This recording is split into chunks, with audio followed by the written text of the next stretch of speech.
Morning, everyone. Welcome. It's awesome to be back home. And we were saddened that wasn't a basketball game this weekend. We missed it by a couple days.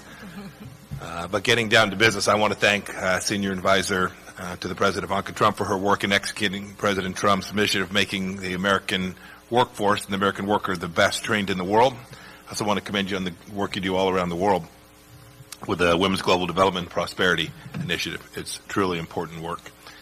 We're helping women all over the world prosper in the workforce, succeed as entrepreneurs, and obtain greater economic equality under the law. And as we do all that, my mission as the Secretary of State is easier because we build strong and stable nations. I also want to thank Dr. Utash for leading the conversation, the business leaders here who are with us today. You're not chasing me around for my parts of being late. This is a good, much better day.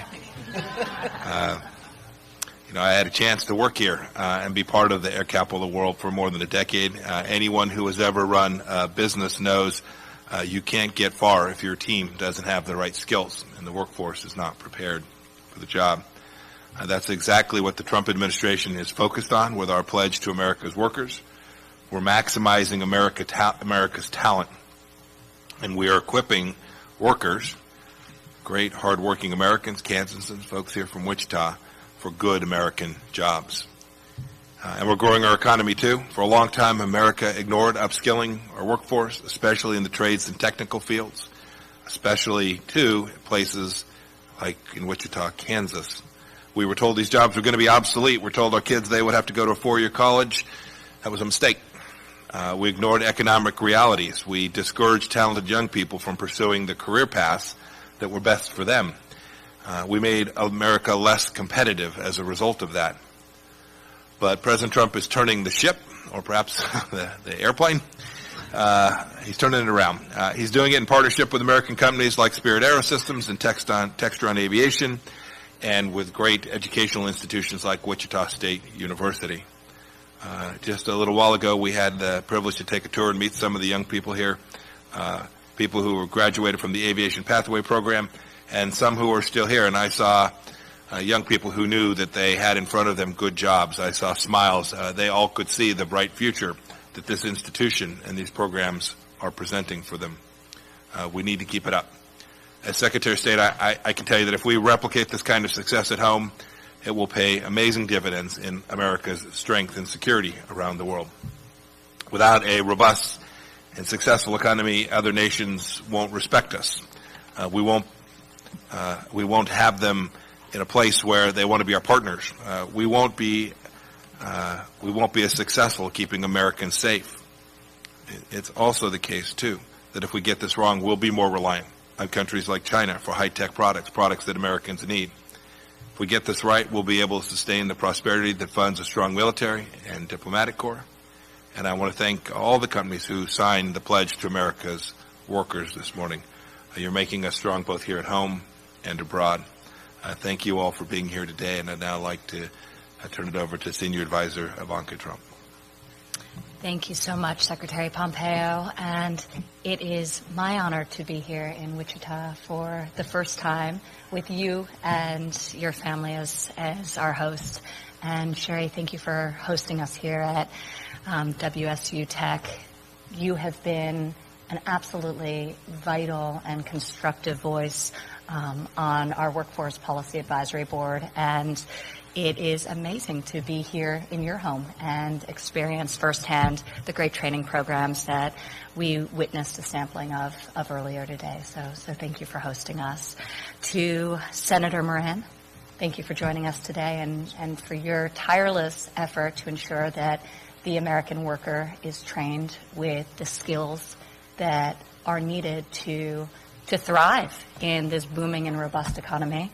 And Congressman, thank you for your great support right here in your district of this great academic institution and your push back in Washington for more examples like what we're seeing here today to inform the work that we are doing.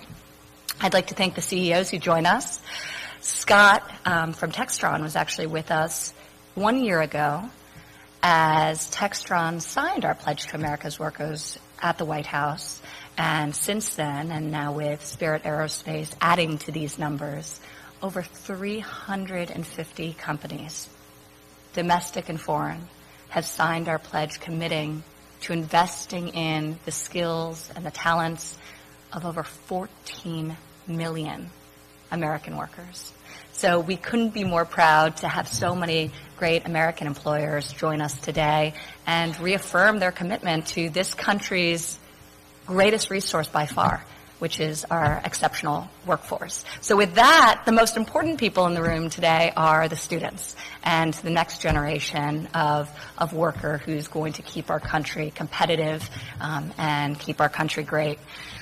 The president campaigned on rebuilding the American dream and making it attainable and accessible to all Americans, regardless of age or background or level of academic achievement. And he has been delivering on that vision time and time again. We see it across the nation as every demographic is enjoying unprecedented success. The lowest unemployment rates, we're certainly seeing it here in Kansas with an absolutely booming economy, where the number one challenge of employers is skilled workforce. Well, that's a good problem to have because it's forcing employers like those here today to get creative, to reach onto the sidelines of the economy, to bring people into the workforce who may not have otherwise been given a chance, and to equip them with the skills they need to secure not only a job but a career for themselves and their family. This isn't some big government program.